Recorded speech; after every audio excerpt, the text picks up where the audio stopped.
Благодарам, председателе. Сакам да го поздравам излагањето на мојот почитуван колега Милчо Вејановски.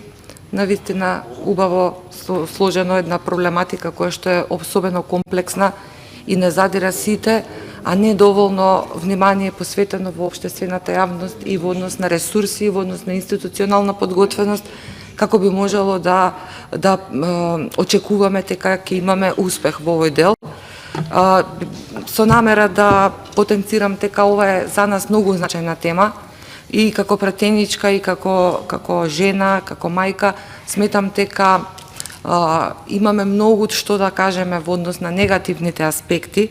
Она што ни го приложува овој детален годишен извештај за работата на Државниот совет за превенција на детското престапништво и правда на децата, за состојбите од областа на правата на детето и детското престапништво за минатата година. Еве би рекла дека во однос на значителните аспекти кои што ги опфаќа истиот извештај е разбирањето дека ова следење се базира на 32 стандардни индикатори кои собрале податоци од, како што веќе кажавте, 87 институции. Понатаму, евидентно е дека во 2024 година е зголемен процентот на деца во ризик и тоа плюс 3% во однос на 2023 и 14% во однос на 2022 година.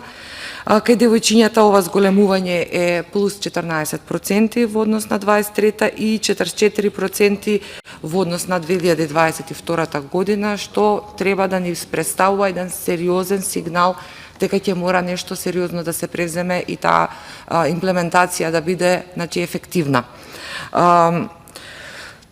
Кажавме дека ова е целните групи се деца во ризик, деца во судир со закони и деца жртви. И тука се во опфатени институциите кои што се однесуваат на системот на правда на децата. Она што е како негативна страна од овој извештај би можела да извојам дека е падот на санкциите, што значат лишување од слобода и поддршка на превентивните активности усогласени со стратегијата 2022-2027 година. Повторно ќе потенцирам еден многу негативен аспект е растот на ризикот кај децата, особено кај девојчињата, и загрижува тоа што само 3 општини доставиле извештаи за 2024 година, и тоа општина Тетово, општина Охрид и општина Пробишти.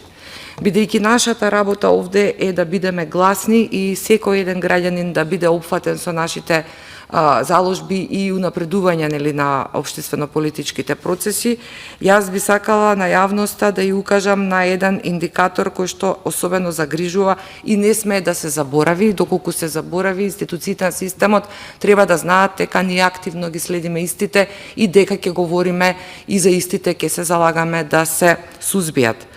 Сексуалното насилство како долгорочна траума која често се премолчува. Она што е особено значајно и што би сакала овде да акцентираме дека загрижувачкиот фактор дека во само 3 градови во нашата држава има упатни центри во кои жртвите на силување може да добијат помош. Ова е вест на Радио Слободна Европа од 4 април 2025 година. Недозволиво. Докази може да се земаат само во Институтот за судска медицина, а во моментите на траума жртвата мора да му ги даде потребните информации на обвинителот. Истото, според експертите, ги обесхрабрува жртвите да го пријават истото насилство. Протоколот за постапување на институциите дефинитивно мора да се менува, а се алармира и дека судството и невладините организации мораат да превземат, како што веќе констатиравме, сериозни и активни мерки. Недозволиво е, како што е случајот кој што го знаеме од полициските билтени за кривичната пријава против 64 годишен маж од македонски Брод, кој осомничен дека бакнувал и допирал малолетно девојче во истиот град за непол месец. Значи, за него е изречена мерка притвор од 30 дена, пошто е спроведен во затворот во Битола.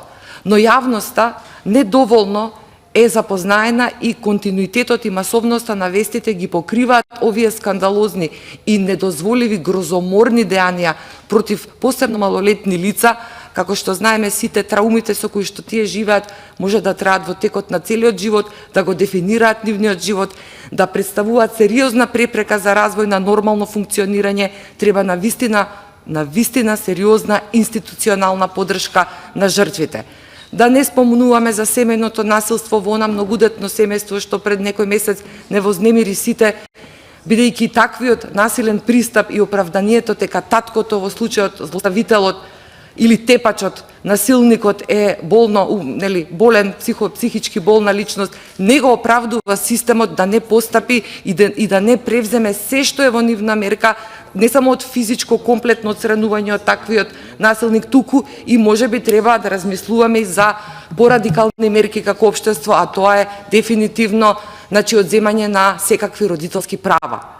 Нашите услови во кои што во моментов се функционира представуваат и микстура на оние традиционални разбирања, каде што и самите институции на системот, кога жртвите барат поддршка, ги упатуваат дека тоа може би да биде срамно, може да биде неубаво да се зборува, треба да бидат да го повлечат тоа во себе си и така натаму, и сето тоа создава еден систем на страф и на терор кој што дефинитивно го загрозува развитокот на малолетните лица во нивните идни историски приказки кои што треба да ги изградат.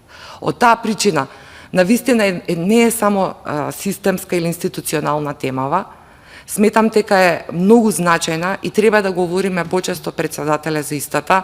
Треба да видиме еден добар мониторинг каде, во кои закони треба да извршиме интервенција и треба уставно загарантираното право на социјална држава да го ефектуираме и да насочиме создавање на природни, нормални услови каде што жртвите или оние поранливи категории ќе можат да добијат и психолошка и логистичка поддршка како би можеле да се справат со овие трауми.